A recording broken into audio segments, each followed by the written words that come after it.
আসসালামু আলাইকুম। এখন কাঁচা আমের সিজন, চাইলে এই জেলিটা বানিয়ে নিতে পারেন। মাত্র 2টি উপকরণ দিয়ে ঘরে কিন্তু খুব সুন্দর একটা জেলি বানানো যায়। সেই রেসিপিটা শেয়ার করব। আর দেখতে কি সুন্দর হয়েছে দেখুন, লোভনীয় লাগতেছে। আপনারা যদি এরকম একটা জেলি বানাতে চান কিন্তু খুব সহজে বানিয়ে ফেলতে পারেন। চলেন কিভাবে বানিয়েছি সেই রেসিপিটা আজ আপনাদের সাথে শেয়ার করি। এই রেসিপি কিন্তু খুবই সিম্পল, অবশ্যই একবার হলেও কিন্তু ট্রাই করতে পারেন। প্রথমে কিন্তু আমগুলোকে ছোট ছোট করে কেটে আমি সেদ্ধ করে নিয়েছি।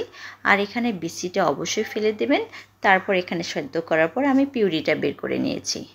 এখানে প্রায় আমি 3 কাপের মতো পিউরি দিয়ে দিচ্ছি।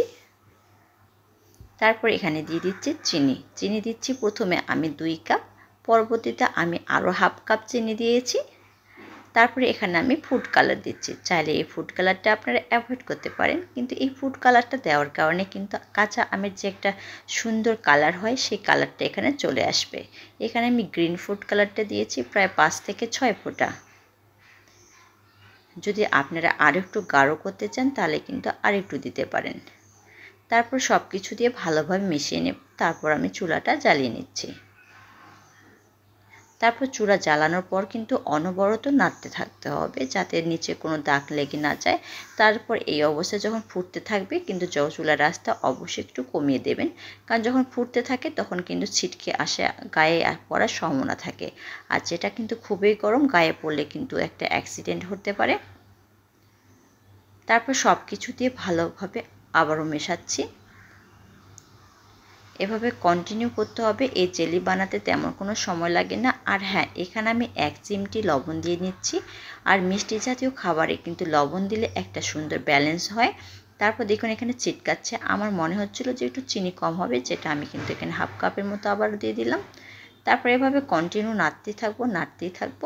যখন দেখবেন নাড়তে নাড়তে জেলিটা একটু ঘন হয়ে আসছে, টেক্সচারটা দেখবেন যে জেলির মতো একটু পাতলা, সেই অবস্থায় কিন্তু নামিয়ে নেব। ঠিক এইরকম একটা টেক্সচার চলে আসবে, সেই অবস্থায় কিন্তু নামিয়ে নিচ্ছি।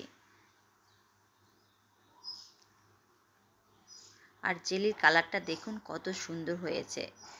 আর এই কালারটা নিয়ে আসার জন্য অবশ্যই আপনারা কয়েক ফোঁটা ফুড কালার ইউজ করতে পারেন। একটা স্বচ্ছ কি সুন্দর সবুজ কালার। তো যাই হোক, তারপরে জেলিটা আমি নামিয়ে নিয়েছি, ঠান্ডা হয়ে এরকম একটা বয়ামে রেখেছি। আপনারা চাইলে কাচের বয়ামে রেখে দিতে পারেন। আর এটা বাইরে রাখতে পারেন 1 মাসের মতো। আর অবশ্যই এটা বেশি দিন রাখতে গেলে ফ্রিজে রেখে দেবেন। যদিও এখানে অনেক চিনি আছে, নষ্ট হওয়ার সম্ভাবনা খুবই কম। তারপরও ফ্রিজে রেখে দিলে ভালো থাকবে। তারপর এভাবে পাউরুটির সাথে আমি সার্ভ করেছি। আর আমার বাসায় তো এমনি সবাই খেয়ে ফেলতেছিল, এতটাই টেস্টি হয়েছে। অবশ্যই একবার হলেও ট্রাই করবেন।